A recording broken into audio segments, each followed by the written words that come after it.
NA 122 के ज़िमनी इंतखाबात का नतीजा सबके सामने है। हम इस इंटरैक्टिव प्रेजेंटेशन के जरिए आपको ये बताएंगे कि किस उम्मीदवार ने हतमी तौर पर कितने वोट हासिल किए और उसकी जीत का तनासुब कितना रहा।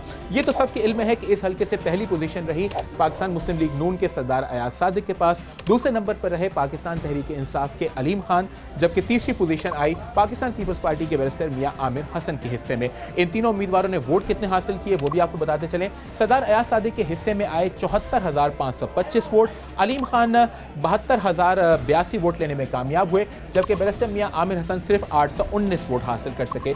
और अगर हम इनकी जीत का तनासुब पर नजर डालें तो सरदार अयाज सादिक 51% वोट लेकर इस हल्के से कामयाब हुए हैं। अलीम खान के हिस्से में 48% वोट आए, जबकि बैरिस्टर आमिर हसन जो है वो सिर्फ 1% वोट हासिल कर सके।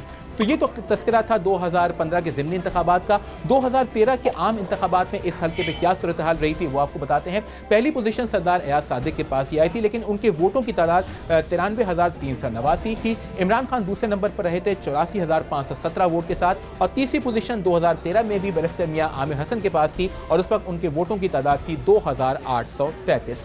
तो ये तो 2013 के आम इंतखाबात की बात थी। और अब जरा ये देखते चलें कि इस इलेक्शन में वोटों की तादाद में कितना फर्क पड़ा और जीत के मार्जिन में क्या तब्दीलियां आई। तो आप जैसे कि अपनी स्क्रीन पर देख सकते हैं कि 2013 के आम इंतखाबात में NA 122 में कुल रजिस्टर्ड वोटर्स की जो तादाद थी वो थी 3,26,028, जो कि 2015 में बढ़कर हो गई 3,47,762। यानी जो फर्क था दोनों इलेक्शंस में वो तकरीबन 21,000 वोट्स का था। और अगर हम जीत के तनासुब पर नजर डालें तो जहां 2013 के आम इंतखाबात में सरदार अयाज सादिक 8,872 वोट के मार्जिन से कामयाब हुए थे, 2015 के ज़िमनी इंतखाब में ये मार्जिन कम होकर सिर्फ 2,443 वोट पर आ गया।